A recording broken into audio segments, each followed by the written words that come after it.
Hey, what's up? This is Mark, and I'm going to talk to you a little bit about some drum processing and certain things you can do to really make your drums stand out in a mix. Alright, first off, you need to get a drum sample. I'm just going to go with this. It's just a basic acoustic kick, and we're going to make it into a really big sounding kick. Alright, first going to normalize it to get it to full volume. Just put it in any regular mixer channel. Alright, so it's already like a pretty good kick to start with.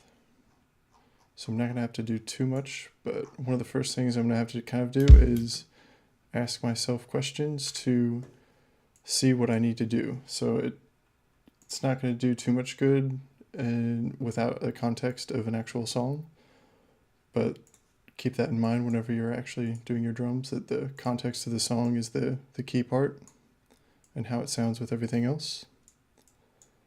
Alright, first I'm going to start with doing some basic compression. And for most drums, you really want to hear the transient, and that's like the main part of the kick or any whatever percussion you're using. So I'm going to use a really slow attack time so the transient is not affected nearly as much. And we're going to start to boost a little bit. And this is just a very basic preset that I've used. That I made, and I made sure it's a linear phase.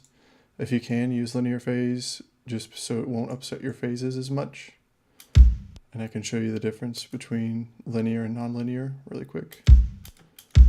So linear, non-linear, and when you start messing with everything, you'll really be able to tell a difference.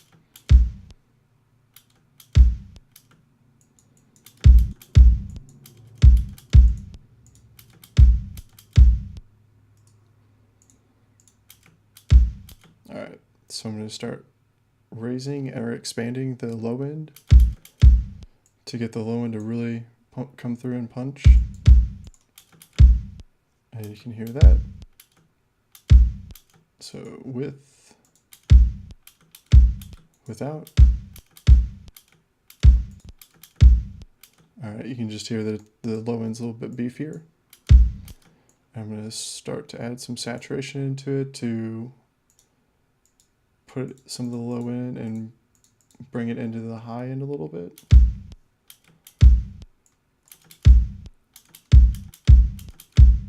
And you can go crazy with this. It's just really, you just have to keep asking yourself, oh, does it need something?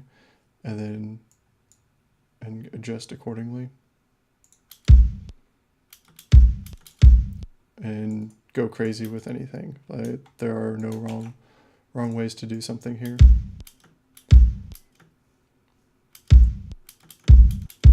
And just remember, if it sounds good, it is good. But whenever you're doing certain things, you just need to ask yourself general questions so you know how to get back to that sound. So if you're trying to do it for other drums as well.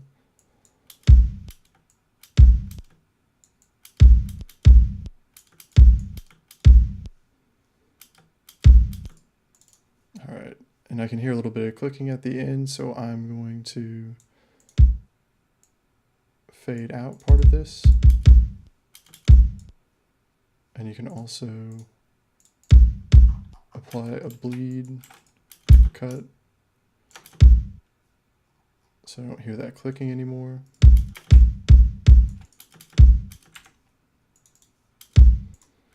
And now I'm going to start to affect some of the mids to really fill out the sound in the kick.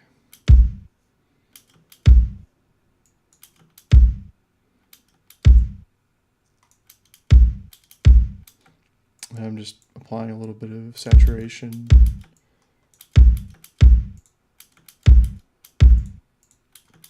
Another important thing to note is your mono in a kick. Most of the time you'd want it to be fully mono for the low end. And that's mainly because in certain clubs they have mono stereo systems, or not mono stereo systems, but mono systems. So all of your stereo input will not come through. And in the club, most of the time you want that kick, that low end to punch through. and it won't do that if you have it in stereo. That's the main reason why people do that. So your low end is always there.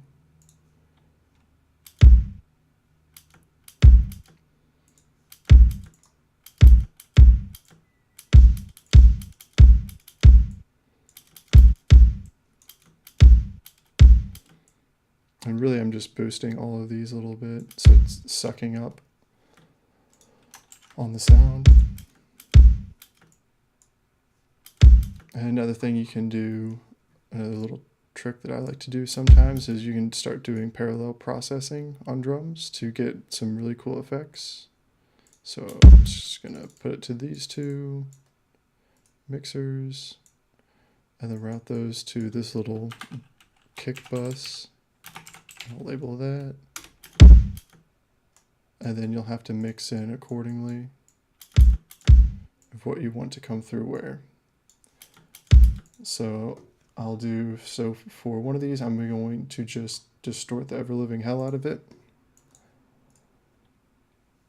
And I can do that with Maximus. Do a linear phase. And a compressor can be a distortion unit, or a multi-band compressor could be a multi-band distortion. Just take away all of your attack and release times on everything, and then you have a multi-band distortion.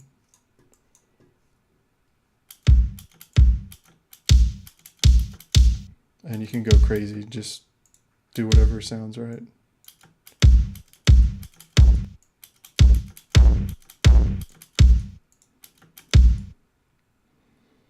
And you can do a whole bunch of different curves.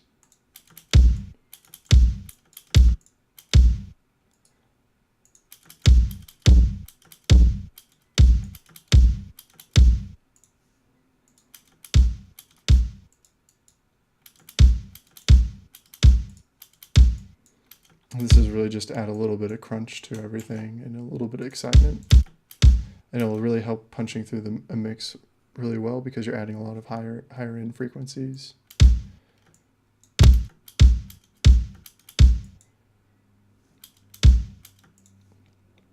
And another little trick you can also do if you just want to completely change the sound of your drums, you can use pretty much any convolution. You can use something like this. I'm going to just use Isotope's Trash for this, but any convolution will work. Any convolution reverb is normally how they have them. So I'm going to, and you can just start going through random ones. So this one's called Cheap Radio, and just how it sounds. And so you can notice how it completely changes the sound of the drum. And it's really just messing around.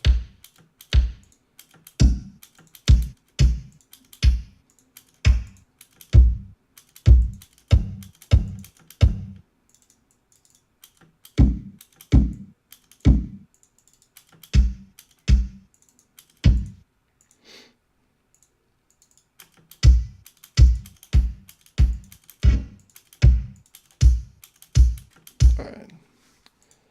Really like how that sounds. I brought the width down just so the stereo's not too wide.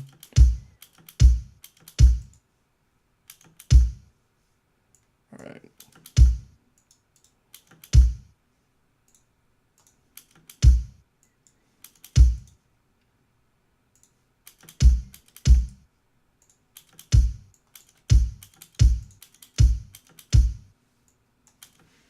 I'm going to bring down the mix a little bit.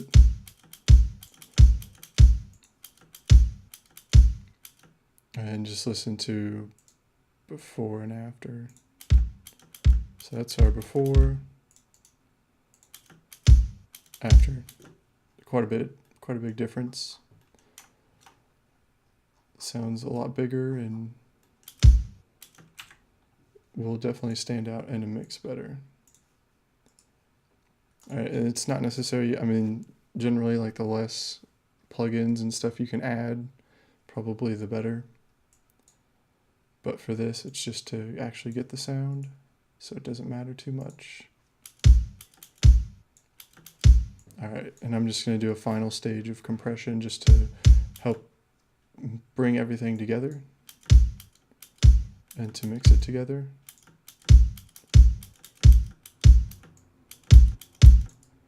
And right now I'm gonna play with the levels really quick just to get them balanced right.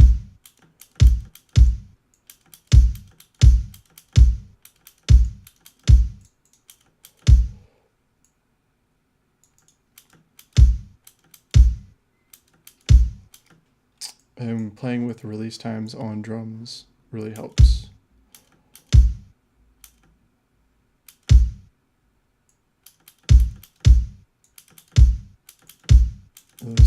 The quicker the release, it'll start to distort the sound a little bit more.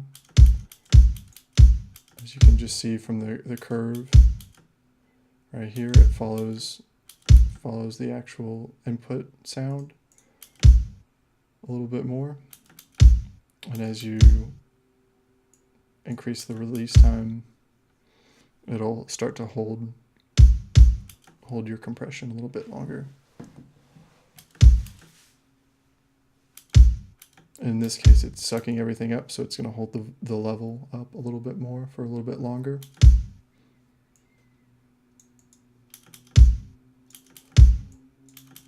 And I'm really just doing some slight compression just to help glue everything a little bit better.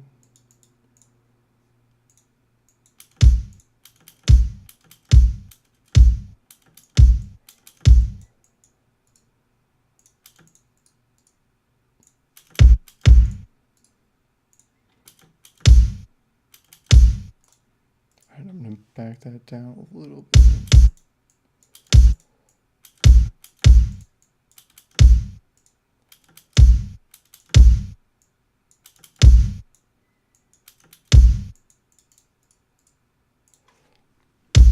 That down to 0.6.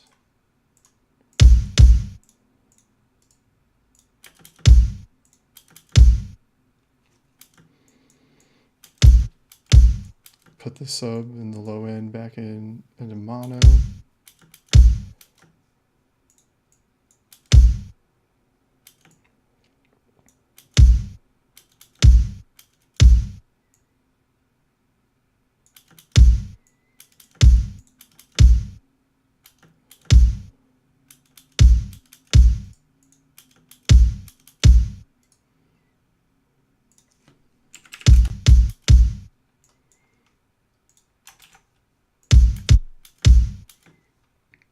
All right.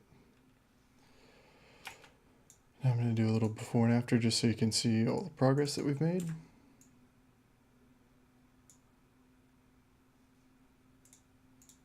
Make this unique. Boom, 6. There. That. Compared to that. And you can tell it's definitely a bigger sound and fills out a lot more space. And it's definitely going to punch through a mix much better. And the basic thing, the basic thing to actually get this type of sound is the parallel processing. And on one of the chains of the parallel, it's really just distortion, multi-band distortion and convolution to change the sound. And then a little, actually no compression, and it's just the dry signal. And then whenever they come back together, it's just a little bit of compression to sort of glue both sounds together a little bit more. And that's some pretty basic drum compression and processing techniques that I use a lot in my songs. So hopefully you learned something and enjoy.